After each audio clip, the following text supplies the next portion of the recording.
జన గారు ఈ రోజు ప్రెస్ మీటింగ్ పెట్టి సోషల్ మీడియాని కంట్రోల్ చేయలేకపోతున్నాం, ఎవరికి వాళ్ళు జాగ్రత్తగా ఉండాలి అని కొన్ని విమర్శలు చేశారు. దాని గురించి మీరు ఏం చెబుతారు? సో అందరూ కూడా జాగ్రత్తగా ఉండండి, జాగ్రత్తగా ఉండమన్నాడుగా జాగ్రత్తగా ఉండండి. అంటే వాళ్ళు ఏం చేయలేరంటారా? అంటే వాళ్ళు ఏం చేయలేరా పోలీసుల పరంగా?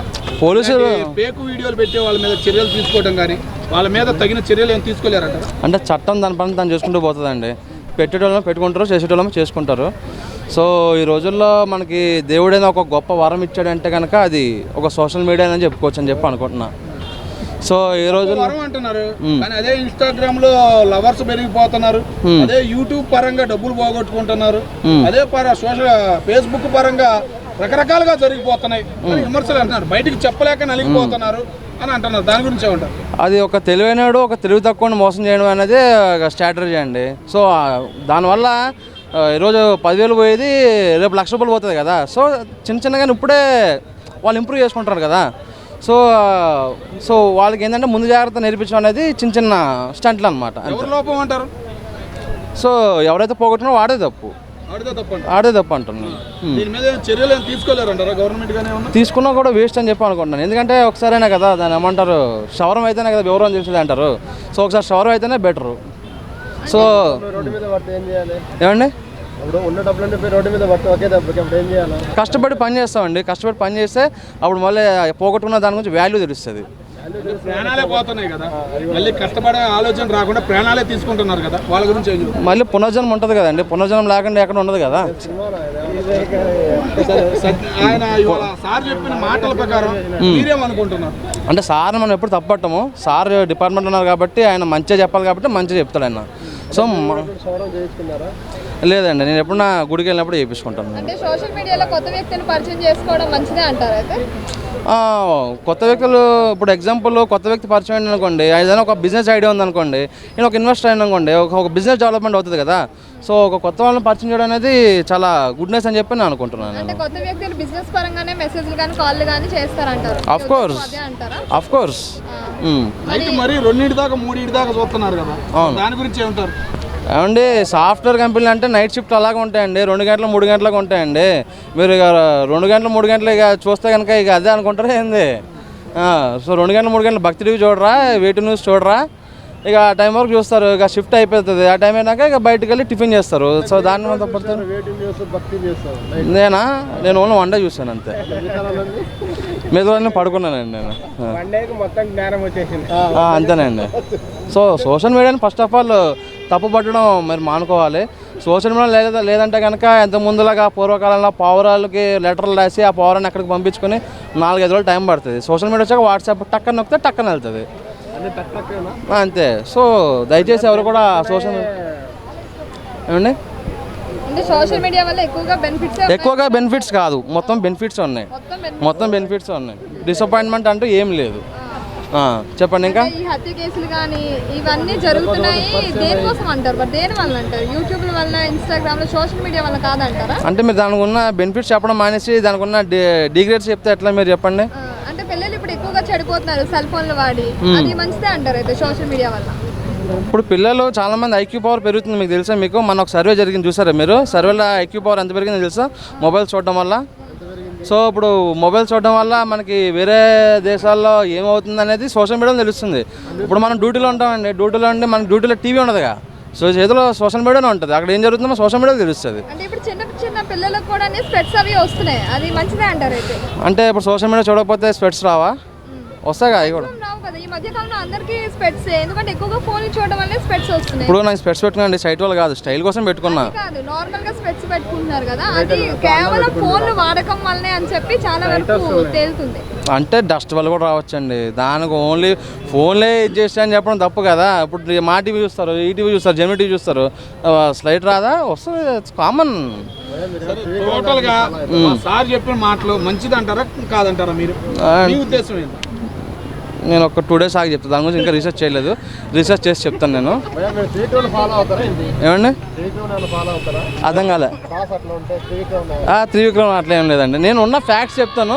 సో మీకు కొంచెం కామెడీగా అనిపిస్తాయి అంతే. బట్ అదేందా ఇప్పుడు అన్ని ఫ్యాక్ట్స్. మీరందరూ సోషల్ మీడియా తప్పుపడతారు, బట్ మీ అందరు మొబైల్లోనే సోషల్ మీడియా యాప్స్ ఉంటాయి. మరి తప్పెట్టినప్పుడు సోషల్ మీడియా యాప్స్ వాడేందుకు చెప్పండి? సోషల్ మీడియాలో కొత్త వ్యక్తుల్ని పరిచయం చేసుకోవడం ఎంతవరకు కరెక్ట్ అంటారు? కరెక్ట్ అయితే ఎందుకు కరెక్ట్, కాకపోతే ఎందుకు కాదు? అసలు సోషల్ మీడియా అనేది ఒక దరిద్రం. ఏం చెప్తామంటే మనం సోషల్ మీడియాలో ఉంటున్నాం కాబట్టి అలా అని చెప్పలేం. కానీ దయచేసి సోషల్ మీడియాలో ఎవరు పరిచయాలు పెంచుకోకండి. మీకు ఒకవేళ ఖాళీగా ఏ పని పాట లేకపోతే కొంచెం అమ్మాయిలకైనా హెల్ప్ చేసి ఉండండి. కానీ సోషల్ మీడియాలో ఏదో ఫ్రెండ్ యాప్ అని, స్నాప్ అని, తొక్క తోలు వాళ్ళ ఫ్రెండ్ రిక్వెస్ట్లు పెట్టుకోవడం, మెసేజ్ చేయడం, అడ్డమైన సోదంతా మాట్లాడుకోవడం తప్ప మీ రీఛార్జింగ్ ఏంటి 349 రీచ్ అదేంటి 9 చేస్తారే కానీ మీ లైఫ్ స్పాయిల్ అవ్వడానికి ఇది ఒక తొలి మెట్టు మీకు. అంటే అట్లా మాట్లాడుకుంటుంటే కొంచెం వాళ్ళ డిప్రెషన్, ఎమోషన్ అన్ని కూడా షేర్ అయితే కదా అని చెప్పి వాళ్ళు అంటున్నారు. ఒక విషయం పచ్చిగా చెప్పాలంటే జీవితం సంకనా ఇవ్వడానికి అదే ఫస్ట్. ఏంటంటే మనం నార్మల్గా అసలుకే వాట్సాప్, ఫేస్బుక్, ఇన్స్టాగ్రామ్ సగం చెడిపోయి వచ్చారు. మళ్ళీ కొత్త యాప్లు తీసుకొచ్చి రిక్వెస్ట్లు పెట్టుకోవడం, మెసేజ్ పెట్టడం, బేబీ కాల్ చేయవా, వీడియో కాల్ చేస్తా, ఒక్క సోదంతా చెప్తారు తప్ప ఏముండదు. డొల్లా స్నాప్లో మళ్ళీ ఏంటంటే బొమ్మలు పెట్టుకుంటూ మాట్లాడుతూ ఉంటారు. ఆల్రెడీ ఇంకో కాల్ వస్తూనే ఉంటుంది పైనుంచి. అవన్నీ ఏం పట్టించుకోద్రా బాయ్. అసలు ఈ సోషల్ మీడియా అనేది చాలా దరిద్రం. దయచేసి దేనికి దూరంగా ఉంటే మంచిది. అదే ఇలాంటి యాప్ల వల్ల కూడా కొంతమంది జీవితాలు దారిలోకి వచ్చినాయి. వాళ్ళకి ఎవరి జీవితం అన్నా, ఎవరి జీవితం ఇంతవరకు ఏ యాప్ల ద్వారా ఒక జీవితం నిలబడిందని చెప్పి ఎవరు రాలే. ఇప్పుడు మన సీరియల్ యాక్టర్ మహేష్ బానింది కదా, వాళ్ళ ఫేస్బుక్లో అక్కడ నుండి ఇప్పుడు లవ్, తర్వాత మ్యారేజ్, ఇప్పుడు మంచి వెల్ సెటిల్డ్ ఫ్యామిలీగా వాళ్ళు ఆదర్శంగా ఉన్నారు కదా. ఆ యాప్ వాళ్ళు ఒక విషయం చెప్పాలన్నా వీడియో పరంగా పైకి వెళ్ళినే చెప్తారు. వాళ్ళు లోపల ఫ్యామిలీ విషయం ఎన్ని జరుగుతుంది మనకు తెలుసా? ఏదైనా సరే సోషల్ మీడియాకి పైకి ఏదో అది ఇది మేము పెద్ద కపుల్స్ లేకపోతే అది అని చెప్పి చాలా మంది అంటారు. కానీ లోపల వాళ్ళ ఫ్యామిలీ పరంగా ఎన్ని బాధలు పడుతున్నారో ఎవరికి తెలియదు. అట్లా యాప్లో లేకపోతే మ్యాప్లో చూసినా కూడా దొరుకుతలేదు కదా, మరి ఎట్లా వాళ్ళ పరిస్థితి ఎట్లా? ఏం చేయడం అంటే కృష్ణ కృష్ణ రామ రామ అనుకుంటాం. వచ్చినసారి ఎంజాయ్ చేయడం ఇంకంతే. జీవితం అంతే. దేవుడు ఏమన్నా రాసి పెడితే పెళ్లి జరుగుతుంది, లేకపోతే అది కూడా లేదు ఇంకంతే. దయచేసి కరువు కాటకములు ఉన్నాం కదా, అందరికీ లవర్స్ ఉన్నారు కదా, నాకు లవర్ లేరు కదా అని చెప్పి దయచేసి ప్రతిసారి అదేంటి యాప్లో రిక్వెస్ట్ పెట్టడం, పార్కుల్లో పోవడం, 4 రోజులు తిరగడం, 4 రోజులు వదిలేయడం, దయచేసి ఇవన్నీ మానేస్తే మీ లైఫ్ అనేది చాలా బాగుంటుంది. ఫస్ట్ అబ్బాయిలందరికీ అమ్మాయిలు ఎట్లయినా ఈడు కాకపోతే ఇంకోటి జాబ్ ఉన్నాడు ఎవడైనా సెటిల్ అయిపోతారు. ఇంట్లో వంటలు చేయడం, బట్టలు ఉతకడం, ఈ పని తప్ప ఇంకేం ఉండదు అనుకో. మ్యాక్సిమం అబ్బాయిలందరికీ సేఫ్టీ మెయిన్. అందరికీ చెప్తున్నా, జీవితాలు మాత్రం మీ చేతిలో. నిద్రలే బాట్లేదంట ఈ సెల్ ఫోన్ల వల్ల. దీని గురించి మీరు ఏం చెబుతారు? అదే అంటున్నా, ఫస్ట్ ఈ సోషల్ మీడియా, ఈ సెల్ ఫోన్లు అనేది దరిద్రం. దయచేసి అందరు కూడా చెప్తున్నా, సోషల్ మీడియాకి, ఫోన్లకి, యాప్లకి, అమ్మాయిలకి దూరంగా ఉండండి. నేను ఒక అమ్మాయిని కూడా ఎందుకు చెప్తున్నానంటే నా ఫ్రెండ్స్ ఏ యాప్ చూస్తున్నారని మీ ఉద్దేశం? నాకెలా తెలుస్తుంది అన్న? మీకు మీ స్నేహితుల పరంగా చెప్పినది ఏదైనా? ఏమో నా ఫ్రెండ్ ఉన్న ఒక అమ్మాయి నా రూమ్లో ఉన్న అమ్మాయి ఏముంది, మేము మాక్సిమం 10:30-11 పడుకుంటాం. మాకేం తెలియదు. ఎవరు? నో 10 o'clock కల్లా లైట్ ఆఫ్, ఫోన్ ఆఫ్ అంతే. మా అయితే దగ్గర కూడా 1 గంట దాకా కూడా లైట్లు వెలుగుంటున్నాయి అని చెప్పి సమాచారం. నిజమేనంటే 2 గంటలకి రోడ్డు మీద క్లియర్ కనబడుతుంది ఆ లైట్లు ఉంటాయి. ఇంకా వాళ్ళు ఏం మాట్లాడుకుంటున్నారో ఏం చేస్తున్నారు నాకేం తెలుసు అన్న. ప్రతి రూమ్లోకి మనం వెళ్ళలేము, మనం అడిగే రైట్స్ మనకి లేదు. ఇప్పుడు ఒకవేళ సపోజ్ నా ఫ్రెండ్ని అన్న, ఇప్పుడు నా ఫ్రెండ్ ఉంది, ఏమి ఎందుకు మాట్లాడుతుంది 1 గంట ఫోన్ అంట, ఏం మూసుకొని నువ్వు పడుకోవే అంటది. అంతే అండి, సమాధానం అంతే ఉంటుంది. నా లవరు నా ఇష్టమే, కావాలంటే నీ లవర్తో నువ్వు మాట్లాడుకోవే అంటది. Okay madam. నైట్ 1 గంట దాకా 2 దాకా చూస్తున్నారు, మళ్ళీ తెల్లారగట్ట 3ంటికే వచ్చేసి ఇడ్లీ, టిఫిన్, దోశలు తింటున్నారు. ఆ టైంలో మరి అట్లా ఆ టైంలో ఎలా తినబుద్ధి అవుతుంది అంటారు?